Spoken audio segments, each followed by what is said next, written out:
Hi, and welcome to LCAL, a low carb ancestral living with Pim Johnson. Today I have kind of a special interview for you. I have 3 guests in the room right now, and the 4th might be arriving, popping in and out. So these 3 girls are the Butter Dish girls, Adek, Emily, and Cherish. And I wanted them to come on today because no matter what the topic is, we always gather information with regards to what is happening in men, for men, by men. And we are biologically very different because of our hormones, and we respond differently. So I thought that these girls were the perfect people to come on today and talk about what it's like to be a carnivore and a woman, and just address different issues that we see or do not see when it comes to women trying to start a carnivore diet. So welcome to the show, girls. Thank you. Thank you, Pam. And here we have our 5th guest, just after I introduced everyone. Hi, Bella. Hello, Pim. Nice to meet you. Nice to meet you too. So, yes, I didn't introduce you because you weren't here yet, but let's continue with the introduction. And this is Bella. A lot of you, if you're following the carnivore community, probably know her already. She's the steak and butter girl, and she is here to give us her 5 cents about what it is to be a female carnivore. So thank you so much for joining. Thank you so much. I'm so excited. Yay. Yeah. Hey. Okay, so I want to go through you girls one by one. If we can just take a few minutes, not too many, and if you can just introduce yourselves, tell us how and why you started doing the carnivore diet, what the best part of being a carnivore is for you, and if there's something specific that you want to add that you kind of notice from a female perspective as well, feel free to do so. So if we can start with Emily, because she's on the top. Absolutely. How I came to carnivore was I was doing keto and fasting, and a friend of mine journaled in depth about her own journey on carnivore. She was the intermittent fasting friend, and I was struck by her. I now know it as food freedom, but how much she was able to live her life free of obsessing about food and free of cravings, and this was so appealing to me. And so I kind of camped out on her journey, watched her journey. Tiffany Henschel, she was my mentor in this space. I started learning about Instagram and just started learning from anybody that I could. My why was that I had wonderful success with fasting and keto. I had lost 100 pounds, but I still didn't feel confident that I was going to keep the weight off because I was still controlled by cravings and I still had binging, and I was completely addicted to keto sweets, keto treats, to all the frankenfoods that were out on the market that was labeled keto. So I still wasn't whole food based, and I knew that there was a better answer for me. So as a female, for me, it just improved my confidence. And so that was one of the best things I could do. Is my overall mental health, physical health, and sense of wellness and confidence have been completely improved with 100% carnivore. That's awesome. Thank you. Adek, you're next. Thank you, Pam. My turn. I think my main reason why I wanted to look for something that was that would suit me, would fit me, was because I was just afraid of eating. It's literally just scared to eat, and I needed to find something that would actually, don't need to eat so much to get enough nutrition in that, instead of having to go on supplements or anything else. I found on the internet carnivore diet. And I have to say, Bella, she was the second person that actually convinced me to to do it, because I saw this girl just eating loads of two pieces of battered steaks and just indulging and smirking and enjoying it. And I wanted that. That's what I wanted. And that's how it started. And I've never touched anything else after that. Just meat for me. And I think the best thing I like is about carnivore is that I'm allowed to indulge. I'm just allowed to feast to my heart's content and just not to feel starving ever again. That's very important to me. That's so awesome. Cherish. Okay, so similar to what Emily said, I found carnivore by way of keto. I had done keto for a year, I stalled out. I had a real problem with my scale and nut butters. I was addicted to both of those, constantly weighing myself and not feeling very good about what I was seeing. So I'm watching all the YouTubes and I'm delving into this information. And lo and behold, Kelly Hogan's talking about this steak and butter gal and, air frying steaks. And so I, started watching Bella's content and was intrigued by it. And then, of course, she's got this great body composition and I wanted that. That's originally why I started. It was like, okay, I'm stalled on the scale. Screw the scale.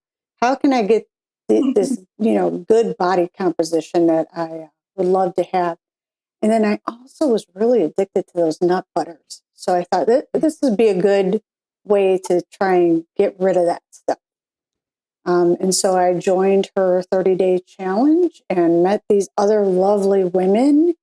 And I just adore this way of eating. It's so simple. For me, keto became also another thing that was affecting my mood because of the tracking that's involved. It actually caused some strife in my marriage because my husband's almost a foot bigger than me. And he can eat more of those total carbs and get away with it. I can't. And then he would make these meals where I couldn't eat. So carnivore is just so much simpler. You just eat the meat, eat the fat, happy hormones. Perfect. That's what I love about it. Awesome. Thank you. Bella. Yes, so I wanted to open up with a DM that I got today. And it was from a fellow female. She was young and she was looking to heal her amenorrhea. And she was so smart to ask me, "Hey, Bella, can you show me tips on how to be 80 to 90% high fat carnivore? Because I want to heal my amenorrhea." And I told her, "You are wise because you are right on the right track to heal that amenorrhea." And I have experience in that exactly because I brought back my period after 2 years of not having it on carnivore. And what I did was I ate high fat carnivore. So I really want to stress this right now because as a female, as a 25-year-old female, I think the animal fats is where the magic is at, where all of the healing is at. And I was able to bring back my period in just 2 months of carnivore, just by eating as much as I wanted, as much fat as I wanted. And that's something that Adek said. She saw that I was just going all in, being free of any restriction and just eating as much as I want. And I want to stress that, like, that is so important. After years and years and years of us being told that we have to look a certain way, eat a certain way, restrict to a certain degree, right? Carnivore diet is beautiful because you can let that go. You can just eat as much as you want. Yeah. So how did you get Amazing. into carnivore? Or Yes. Yes. oh, okay. Okay. Yeah. Yes. Okay. So I got into carnivore because of some very brave women who shared their vegan to carnivore journeys. So in the beginning, I watched a lot of course, Kelly Hogan. Well, she was an ex-vegan, but she was one of the females who so boldly shared her journey. And she also was very relatable because she's tall. She went through a bunch of weight gain. And I really listened to her story so much in the beginning when I was gaining weight. I gained 25 pounds initially. And I just remember walking to school, listening to podcasts, every podcast with her, because I believed I too will shed that weight. And guess what? 3 years later, I'm free of all of that extra weight. I'm at my best body composition. I feel my best. I'm so confident because this diet is amazing. And I also want to shout out Azra Conlu because she was ex-vegan and she shared her journey of being raw carnivore. So obviously raw carnivore is not necessary, but she was super inspiring to me. Yeah. Correct me if I'm wrong, but in the beginning you did actually gain weight, didn't you? Yes, I did. I gained 25 pounds. Yeah, and I think that is a fear that is kind of floating around. Like, oh my God, I started doing that and now I'm gaining weight. I'm supposed to lose weight. What would you say to that? So that fear is completely understandable because gaining weight is like the scariest thing ever, right? And then stepping on that scale and seeing the number going up is kind of like the end of the world to a lot of us women and men. So when that weight gain starts, it can be very discouraging. It can, tell us like, oh, suddenly we feel like this diet is not for us because so many of us wants to start carnivore to lose weight, to lose fat, to get lighter, to decrease that number on the scale. But I personally believe we have to adjust our mindset. Instead of prioritizing and obsessing over wanting to lose weight, we have to prioritize to heal first, to feel amazing first, to feel confident in our own skin first. And then the weight will shed naturally. I think if you are consistent, consistency is key. If you can try your best to be Yes. as pure, strict carnivore as possible, because those little ingredients like stevia, those little plant foods like nuts, nut butters, Cherish mentioned, that is damaging your health. Not just your health, but also it's preventing your body from reaching that perfect body composition, set weight. So I think consistency and being as strict carnivore as possible will go a long way to get to that body composition. Yeah, thank you for that. I think that's really important for people to hear because you might gain 25 pounds and it's okay. It will come off again if you continue doing what you're doing. So I'm going to throw out a few statements or questions. Sorry, Adek, did you want to say something? No, I just wanted to add something real quickly because we say heal first and stuff like that, but it is true. It's if you just have to listen to the seasoned carnivores and listen to their stories and say that healing comes first, and when that's done, when your body's strong enough, it will let go. So it's but the mindset needs to be changed for sure. Absolutely. Right. So I'm going to throw a statement out or a quick question, and whoever has a good answer, we can have several answers to the same question, can just go for it. So women need carbs because otherwise they will lose the period. Go. I missed the statement, Pam, one more time. Women need carbs because otherwise they will lose the period.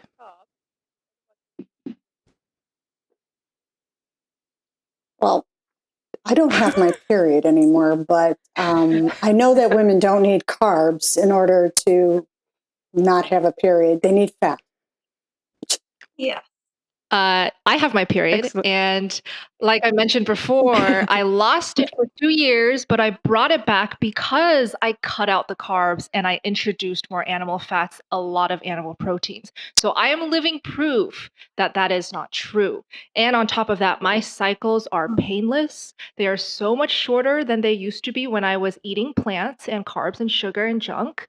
And my mood is so stable. So I don't have the PMS symptoms. I don't get all cranky and moody. I think that goes a long way to show that diet does matter and carbs are not necessary. Yeah. Okay, negative changes We have relating seen to just periods time when and you're time starting. again. Oh, go ahead. Oh, no, go on. Sorry, you took too long. There's delay between you and I. I think your connection is a bit slow. I know there might be a delay or something. Yes, go on. You talk. No, I'm just going to say that we see so much reverse aging in our challenge members. And so this has been incredible. And one of the things that we see is we see women getting their hair color turning back. We see that their eyebrows coming back. And these are women that are in their 60s, 70s at all different age brackets. And then I see a lot of women that are sadly have kind of gone through like an early menopause, and they'll actually get their period again when they're getting this hyper nourishment and nutritious state from a carnivore, which I look at as, okay, this is a good sign. This is your fertility. This is your strength. This is your body saying, I'm super, super strong and can make babies. They're not always thrilled. So I was just going to say that I see that quite a bit, is a return of periods in women that are in the peri stage and even a little bit in the post stage. Wow, that's amazing. Because once I don't think I've ever heard anyone talking about people starting to get the period back after actually gone through perimenopause and menopause, and then all of a sudden they get the period back. That's kind of magic. Okay, so negative changes with in relation to periods, like longer periods, heavier periods, more pain when you're starting a carnivore diet. I have seen people saying that is happening. So what's going on here? Okay. So at first I was perplexed because I just said, yeah, my periods are shorter, it's less painful.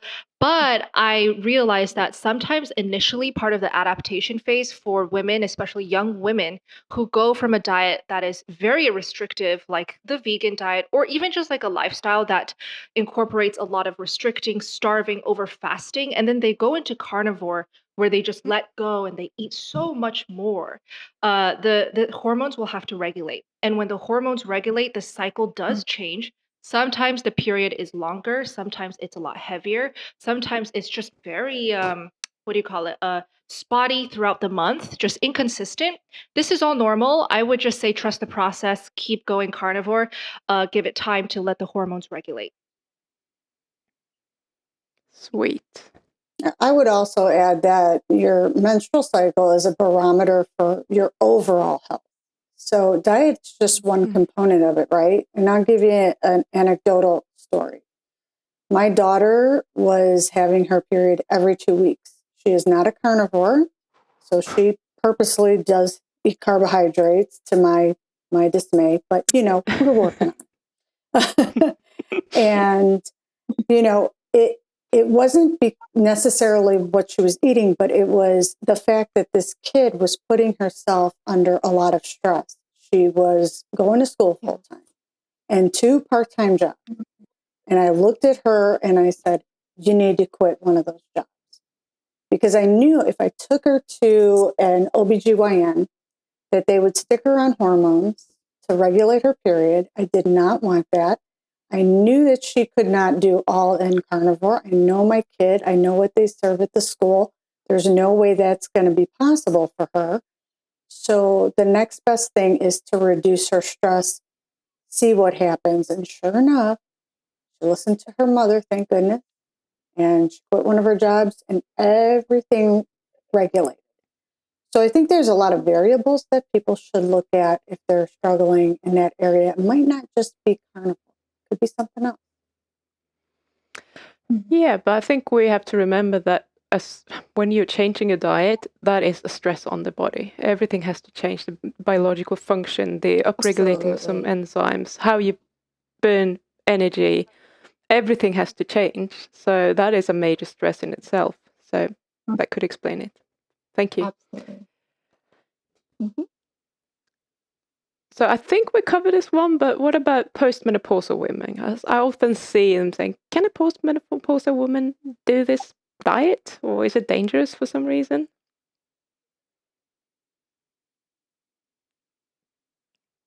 Most definitely. I don't think it's dangerous just because, we do see it as the best diet there is, or the only diet that we should eat. But that's my opinion. But so even postmenopausal women who just eat carnivore, and we have seen many of our members who are actually, like Emily says, in their 60s, 70s, 50s, and they are thriving. They are just surprising us with all their beautiful victories. And that to me is already my reason just to keep on going till I'm in that age as well. Yeah, what about pregnancy? Every Go on. I'm too quick.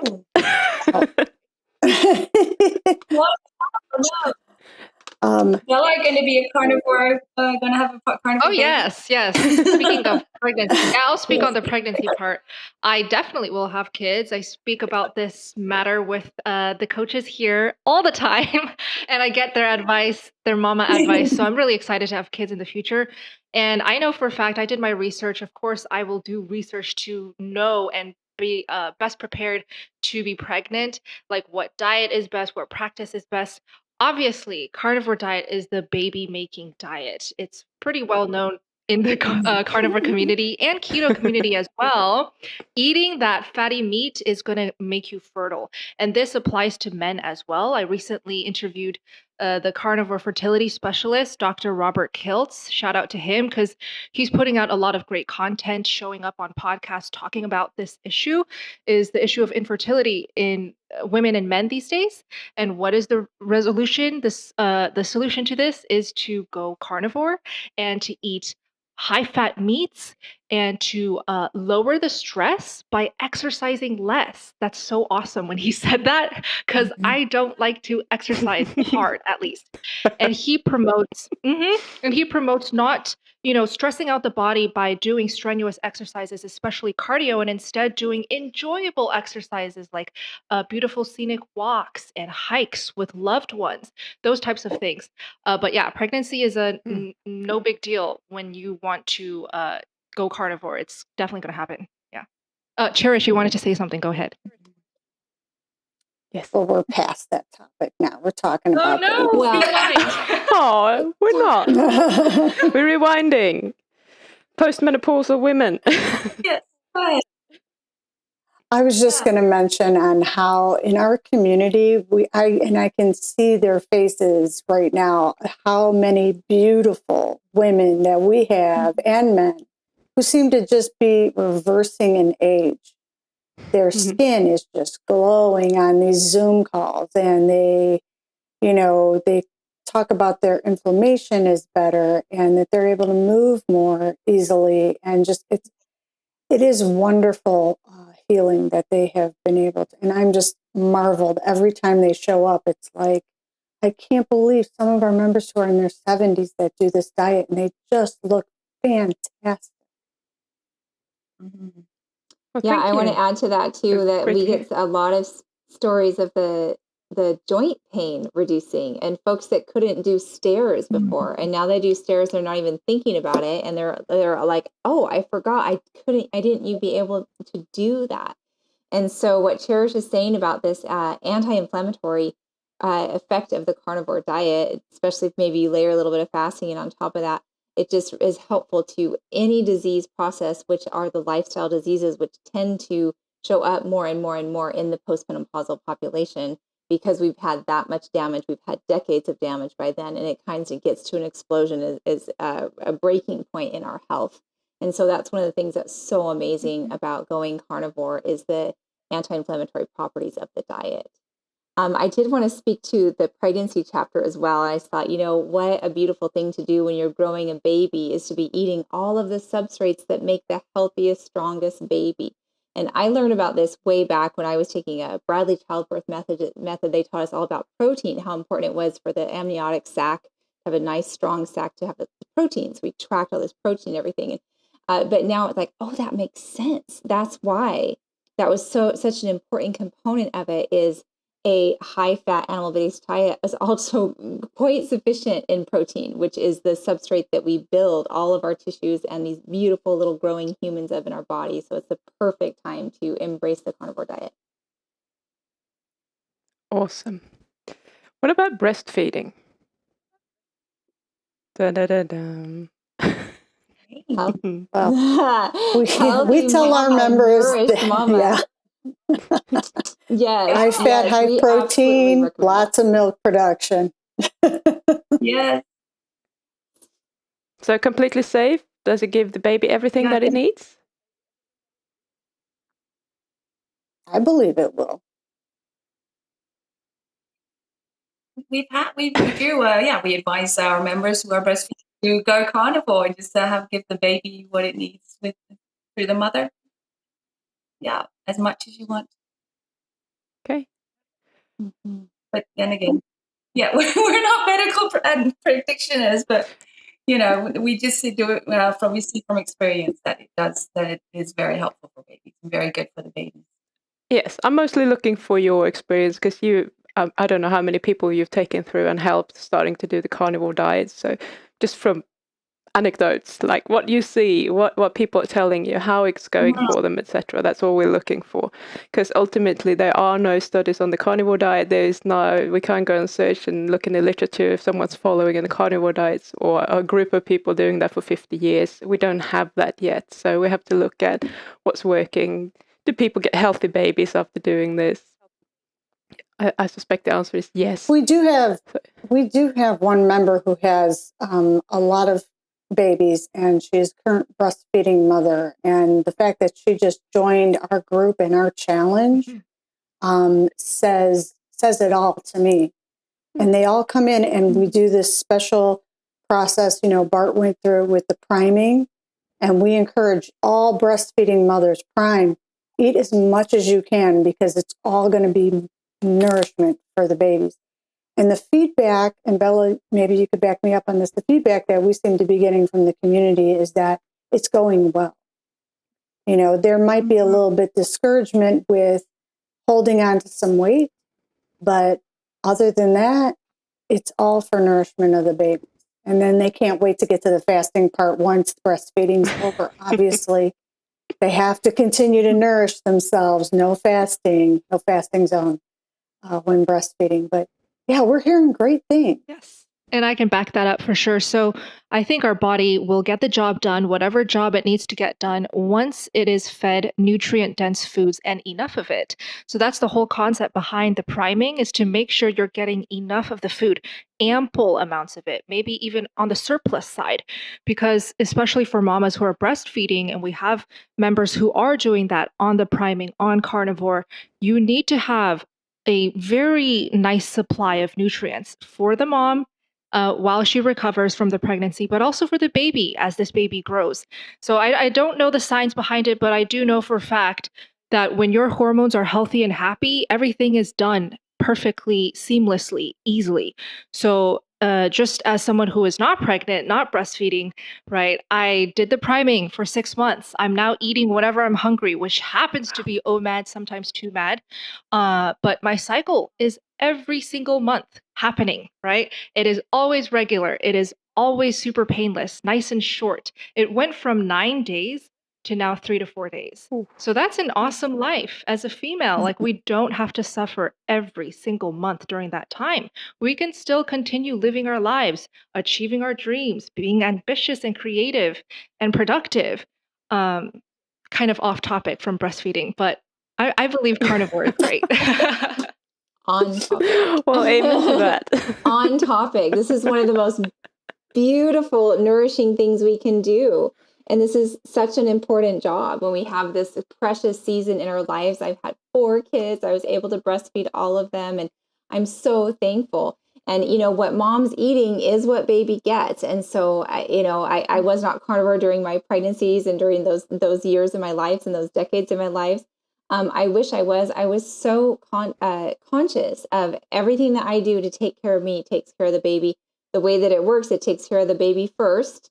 And so that's why we just think, hey, this is a great time to overnourish mom, because you are literally pouring your life energy into this amazing person that you created. And this is the perfect time to just nourish yourself and love yourself fully.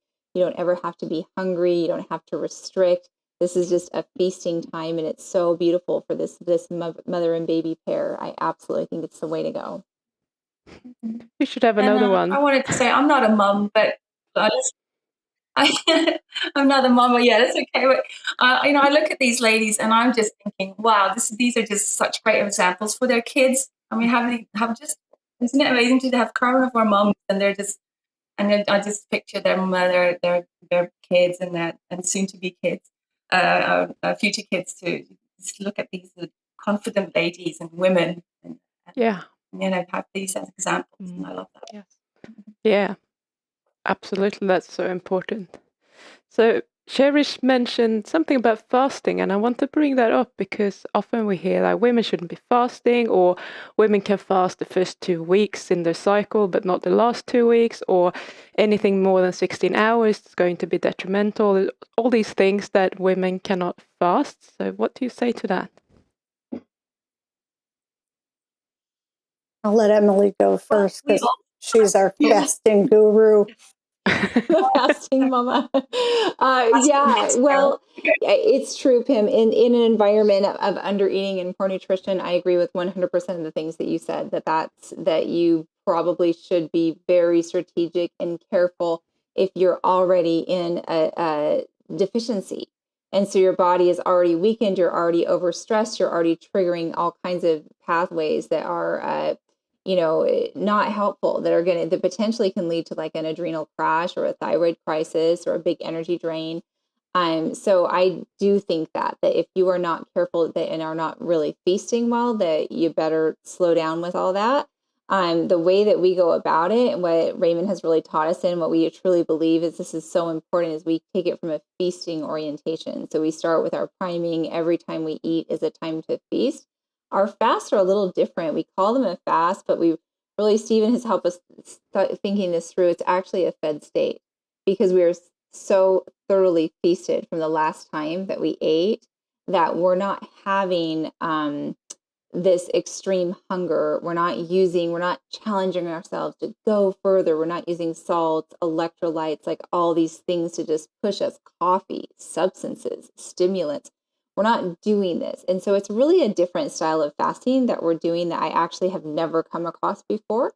And so I hear that those concerns and I share them adamantly for women that are coming from an under eating perspective. We're coming from a hormone saturation perspective. And so the way that we fast, the body's quite tolerable of it. And of course, we look for all the signs of symptoms of that it's too much fasting or it's pushing the body a little bit too hard. You'll see things. You'll see digestion. You'll see sleep issues. You'll see mood issues. You'll see energy issues. You don't get a crash that just comes up and pops you out of nowhere, and you're going from great to like now I'm in a really stressed state. So I do think the safety is in the feasting. And we absolutely will tell women that are in their cycles that in a couple of days leading up to their period to go ahead and lay off and go into a no fasting zone. Just follow your appetite during that period of time. And then you can just come back to it later. So that's kind of how we approach women's health and fasting. Sweet. Yep. Go. No, we're done with that one. Yeah, I think that's I agree. I completely agree with Emily. Yeah, that's how we go about it. Well, Wait. and I can speak from my experience in the steak and butter. Yeah. Okay.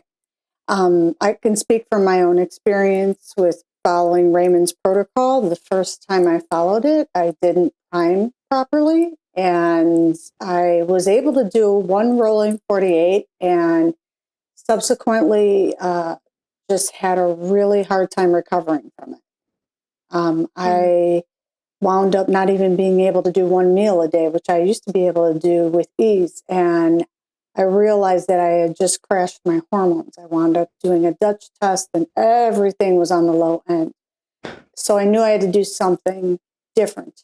And so I opened up my ears, I listened, and I decided to go ahead and not only prime for the recommended 2 weeks that he recommends and that we recommend in our program, but because I had, a procedure coming up that required me to, have a little anesthesia, whatever, I was like, you know what, I'm just going to go for it the whole month, prime the whole month. Did put on a little bit of weight, had a little bit of a muffin top. That's okay. I just let it go. And yeah. So ever since then, the fasting, I went through all 3 levels, just like you guys did. And it was a lot easier. It wasn't, I won't say easier, it was a lot more comfortable. How about that? Yeah. I'll buy that. Yeah, so it all comes down to how well nourished you are when you're actually going into the fast. And I've seen this so many times. I've had helped a lot of people, both men and women, by the way. I just want to point that out, that this is very common in men as well, as I see it anyway. They say, I'm stuck, I can't lose weight, and I'm doing OMAD, and I'm doing, longer fast, and I can't eat less. And I'm like, eat more. And the weight just comes off straight away. So I didn't know about the concept priming, but I have been doing that and helping people with that for years. And every single time, they start eating more, the weight comes off. So for women who don't do well with fasting, just make sure that you eat enough before you start doing it. And that you are comfortable. We always do say that it's not required, that fasting is a tool. Fasting is a tool that you can utilize. It can really help, but it's not our only tool. So a lot of body recomp you'll get naturally. You don't have to follow our schedules or do our program or anything. We would ask that most people go through the priming process because we think that most people are undernourished. And so a season or a period of time for them to take on full nourishment, we think restores health in all areas for people. I want to add on this. So as an observer in the meetings that we do every month in the challenge, just watching Coach Emily work alongside Coach Raymond with what they teach in their priming classes alone. I'm not talking about fasting, but the priming, which is kind of the precursor before you start doing any fasting. When I see the way they encourage our members to just eat, the way that they just give them permission, right, to let go of any restrictions, to let go of any fears of anything. And when Raymond and Emily give that green light to the community, it is everything in making sure that the nutrition happens, that the nourished, the well-fed stage begins. And I think a lot of people have that block, whether it be mental block or they have all of these fears in life of either gaining weight or not being able to be in control of the numbers, right? When the coaches give them permission and that authority almost, it's life changing. So that's why I have to say, yes, the schedules are great. Yes, they put in their heart and soul in these schedules and stuff. But just showing up to those meetings and just hearing them speak, encourage, is so helpful. And even me as like the host who's pretty experienced 3 years in, even me hearing them speak like that, it inspires me every single week to keep going, to keep preaching, to keep sharing the word, just because I know how powerful it is. So, yeah. Bella, Brilliant. thank you. Such a beautiful Wow. thing. I literally have had, I work with one-on-one clients and we do team coaching and all these things that we're out there helping folks to get these if they want that individual attention. And in the last couple of weeks, I've had 2 clients like brought to tears with this permission. They're like, really? They just stop everything. One of them was a friend from my early 20s that just kind of popped up out of nowhere and messaged me, will you coach me? Of course I'll coach you. And, she just couldn't believe it. She was like, really? I get to eat? I don't have to restrict. I don't have to be mean to myself and punish myself. I can just eat. It's like, yes, really. So it's humbling and it's beautiful. Mm-hmm. Oh, that's so sweet. And I think I can just share my story as well because Yes. even after a year at Carnivore, I was doing it on my own, and I thought I could do it all on my own. I didn't need any help, but when I realized that even though I was a carnivore, I was just eating not enough, and I was still counting and calories and looking at how much fat I was eating. But when I joined the crew, it was Raymond who said, "You have my permission to eat." And then I started feasting, and then I shared that how much I was eating. I think about a week later, I was sort of a bit ashamed. I was just a bit scared, and he was like, "Yes, go! You're eating so much. That's wonderful." And that's how I was able to let go of everything else as well. Oh, that's so funny. Eat more. Oh, I love it. Yes. What Our about favorite speech. hair loss? Yeah, eat more. Okay, hair loss. Well, one of the main reasons So- that we see hair loss is from under eating and over fasting. And so anytime a stressor comes, there's a large amount of weight loss as well. So hair loss comes usually several months after the triggering event. So sometimes it's hard to figure out what that triggering event really was. But it can oftentimes be helped by increasing protein or increasing fat, oftentimes fat. And so these are the modalities that are going to happen when someone changes to a 100% carnivore diet. You can see some transition in the shock of the diet as well. And so sometimes you're going to get these little glitchy things. It's kind of like what Bella referred to with our hormones kind of going through some bouncy waves as you transition.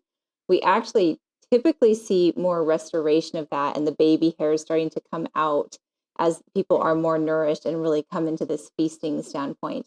But it is hard to narrow in exactly what that hair loss was coming from.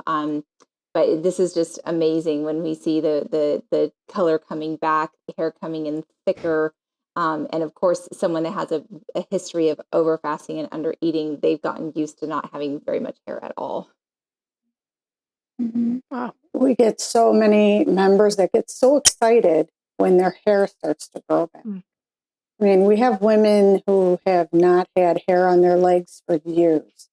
Get excited about having to shave. I hate shaving. Okay? Me too. I do not like it at all. I don't like waxing. I don't like shaving. It's a necessary evil.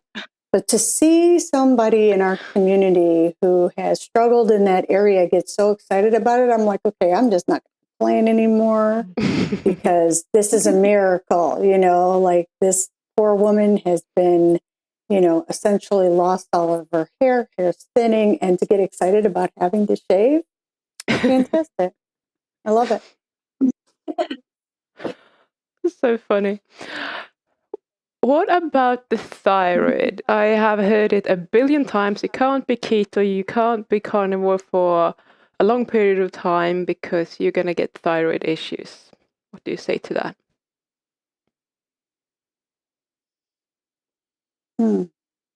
Well, Waiting, I would love it if waiting. Okay, go ahead, Cherish. Yeah. I actually would love it if my own mother, who has no thyroid, if she would eat more carnivore. She doesn't have to be 100% all in. I can't convince her otherwise. She likes her sad diet, so but I just don't see how that serves her and her thyroid issues long term.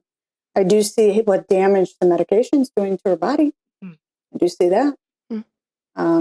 Long term, Synthroid use, not good. I will share with you guys that, my husband just recently got diagnosed with Hashimoto's. So this will be something that we are definitely going to be paying more and more attention to, and making sure that we, allow him to eat what he needs to eat in order to sustain a low TSH level.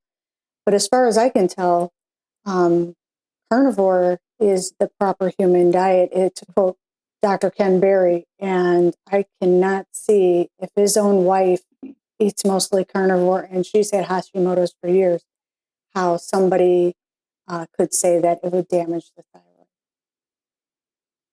Is your I don't have any fully science to back that carnivorous? up, by the way. That's okay. No. No. He is not. But he Okay. doesn't touch a vegetable, Pim. Not one.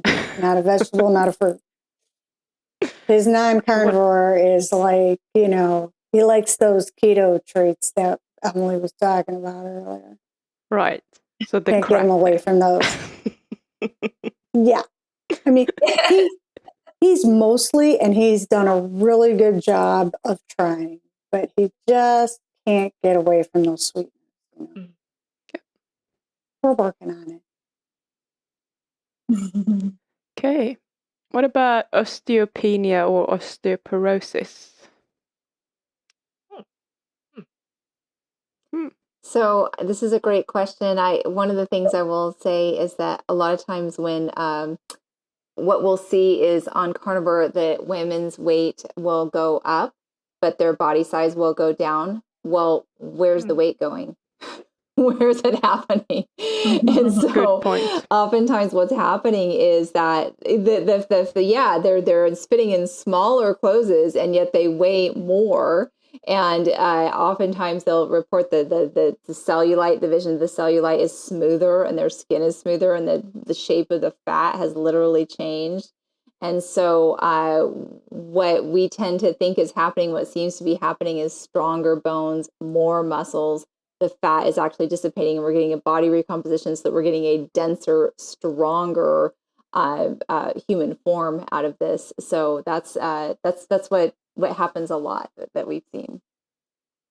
And I Oh, want to add on yes. this as well. So, as someone who moves these limbs all the time, I notice, when I eat, when I eat more meat, when I'm eating all that animal fat, and especially coming from a diet with zero animal foods and predominantly high carb, moderate protein, zero fat, makes a world of a difference in how strong your bones are, yes, but how flexible you are as well, how nimble your fingers are as well. Mm. Cherish and I, we were just joking the other day. I'm so fast at typing on the keyboard in the Zoom chat box, but that's because my brain is so connected with every single cell of my body. If I want to tell Mm. this finger to do something, it will do it instantaneously. So I think the limbs work better, the bones are stronger. Oh, I used to also crack and pop and creak every time I like bend down, or if I'm squatting and I'm standing up, I literally feel my joints are aching. It's making sounds. So that definitely is a big sign that there's something that is going on with the health of the bones, the joints, the limbs.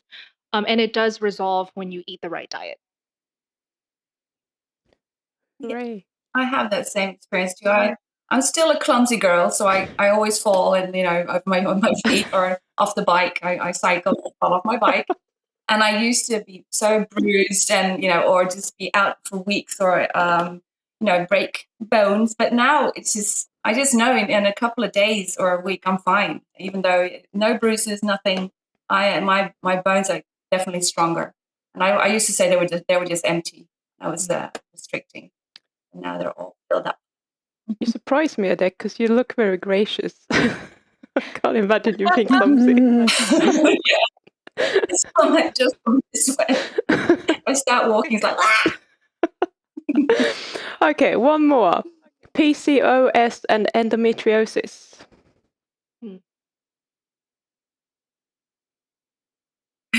I hear it These are heals it questions for pretty well. Dr. Kilt said so. Right. Hold on one second. I got to plug in. So, yeah, speaking of Dr. Kiltz, he believes the reason why we women have these issues, PCOS, infertility as well, is because of inflammation in the body. So he thinks the inflammation is caused by eating the wrong foods, which is obviously, we know by now, plant foods.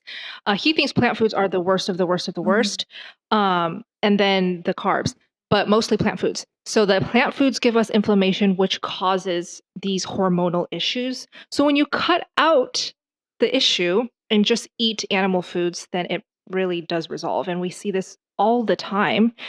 We have so many success stories within the community, but you can literally just Google or YouTube search PCOS carnivore, and there will be tons of success stories. Yeah. I wanted Excellent. to mention Dr. Chafee's interview, not in this last couple of weeks. He talked about women that are coming to him with having these issues and having infertility, actually, and fibroids that grow in the inside that are causing them to have actually not be able to successfully carry out their pregnancies. And he said that the number one thing he'll do first, he's like, yeah, we can go in and operate and we can clean up those fibroids and try to make this the healthiest environment possible to grow a baby in. But he absolutely recommends that they try carnivore for 3 months first and then see what has happened, because he's seen so many people get these healings of the female anatomy and these issues that they're having get improvement from simply trying a carnivore diet alone. He's like, we can go straight to surgery. Why would we do something so invasive? Why don't we try a nutritional approach first, and then we'll evaluate and go ahead and take a look at the surgery? Because anytime you're looking at surgery, you're looking at a risk of death, literally, anytime you have a major operation like that. So it just is wonderful that we're actually getting so much support from the medical community as well, that are actually telling the truth about the difference that nutrition can make in a woman's life. And so this was a powerful story that I was just kind of listening to yesterday and wanted to throw that in there. Oh, Dr. Chafee's going to be our guest this month, by the way. Yay! And that's why we also promote 100% carnivore, because we have a lot of members come in and they're like 80%, 90%, but it's not about just being carnivore. It's taking out everything. Then that's when you see the improvements and progress. Yeah. So have I missed anything that you would have thought was obvious? Because that's entirely possible. Skin gets better. That's a big thing The for only thing I women, would just Ah, say, yeah. oh right? yes, Yes. Yes. So yes, skin, even so with beautiful. Emily's pro specialty is the skin tightening. So we can speak on skin tightening after I mentioned the skin when it comes to acne, when it comes to rosacea, when it comes to autoimmune skin stuff like eczema and psoriasis. All of that improved for me when I went all in strict carnivore. So I do believe for the females who value good skin or who just want to improve their skin quality, the diet that you eat is pretty much 99.999% of this the what do you call it? The solution and the results. So definitely look towards what you're feeding yourself if you want to improve your skin. But Emily, talk about the tightening. Absolutely. No, and I want to talk about that because your gut health is what shows out in your skin. If you're having an outbreak in your skin, it's typically because of some things that are off in your gut. And so this is a nutrition issue to get this healed. Absolutely. For those of you who are the aging process, or you like me, you had a huge weight loss story. I've lost 150 pounds. And because I do carnivore and because I fast, I have gotten so much benefit from autophagy, which fasting increases the rate that your cells are turning over and recycling in your own body. And so it takes up the old damaged proteins and makes new. And this is always happening in your body, but it's greatly increased when you include intermittent fasting into your lifestyle. So huge effects. I don't have huge draping curtains of skin. I definitely have some loose skin, but not what you would think of with losing a person's worth of fat off of my body. So it's been a tremendous benefit having high nutrition and combining that with fasting. Awesome. Okay, we're running And out of maybe say time. something else. Sorry? But do you want to say something, Adex? Do No, it. just saying, it's just the mental health and the mood. I think we've all been becoming like very calm women. We don't have, like Bella said in the beginning, mood swings, or and that's things don't fuss us anymore. So I think that's very important for women as well. Yeah. And I Not think being the you'll be crazy surprised. Monkovich. Yeah, I think you'll be surprised by some of the health benefits that you get as a woman. There are certain things that happen in a woman's body as we age. We're told that, especially after you have babies, we're told that these things are normal and that here are these diapers that you can wear to, combat these issues and deal with them. And, I can tell you from firsthand experience that kind of going down that path, next thing I know, that's not an issue anymore. Oh, thank you for saying that. Incontinence, that's beautiful. And what about libido? We have not mentioned What that about yet. it? And I'm not saying this is an overall for everybody or whatever. I can't speak for everybody, but it's a thing, y'all. It's a thing. It's a thing. Carnivore is this is probably another reason why it's the baby making diet, but it really ups that area. So go carnivore.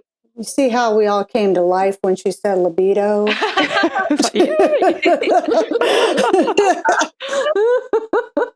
was just thinking You about should see all of our partners when we say it. Yes. Like, oh, this way of eating is fantastic, honey. Keep that up. Eat some more steak. But I still want my treats. Yes. Awesome.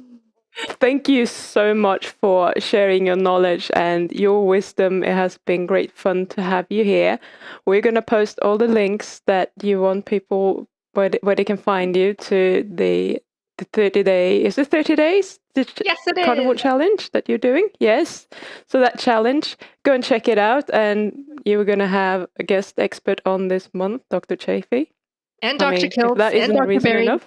Several. You get them all. Yeah. I mean, you should be joining. Yeah. And some of them Join are the shirtless, challenge. so This it is the just gets month. better. So you definitely need to check that out. And if you're ever going to join, just do it now because you don't want to miss that. I wouldn't anyway. And there will be other ways of following these girls. We don't have time to go through them all, but just go down in the description, check it out. I will post it all there and you can find them there. So thank you so much for joining. Thank you, Pim. Don't forget to hit like and subscribe for Pim's channel. You rock, Pim. Support Pim. Yes. That's right. Awesome. Yes. Pim rock. Double thumbs.